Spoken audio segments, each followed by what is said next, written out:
નમસ્કાર દર્શક મિત્રો, હું છું નિર્મળા ચૌહાણ. સૌરાષ્ટ્ર સમ્રાટ ન્યૂઝ ચેનલમાં આપનું હાર્દિક સ્વાગત છે. સાવરકુંડલા તાલુકાના પીએચસી આંબરડીના અંધશાળા થોરડી ખાતે એનપીસીબી અંતર્ગત અગાઉ સ્ક્રીનિંગ કરેલ 40+ ઉંમરના અંદાજિત 45 જેટલા દર્દીઓની આંખના તજજ્ઞ દ્વારા આંખના વિવિધ રોગો જેમાં મોતિયો, વેલ નંબરની તપાસ કરવામાં આવેલ.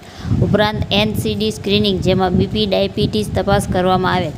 આ કેમ્પમાં અંબુજા ફાઉન્ડેશન ખાંભાના પ્રોગ્રામ ઓફિસર શ્રી હિતેશભાઈ મકવાણા તથા અંધશાળા થોરડીના સંચાલક શ્રી કાંતિદાદાએ પૂરતો સહકાર આપેલ તેમજ પીએચસી આંબરડી સ્ટાફના સહયોગથી સફળ કેમ્પ યોજાયો હતો. આંખના ઓપરેશન લાયક દર્દીઓને હવે પછી પૂરતું ફોલોઅપ લઈ જરૂર જણાયે અમરેલી, ભાવનગર કે અમદાવાદ ખાતે જરૂરી ઓપરેશન એનપીસીબી પ્રોગ્રામ અંતર્ગત નિઃશુલ્ક કરી આપવામાં આવશે. Bureau report, Farooq Bilakhia, Amreli.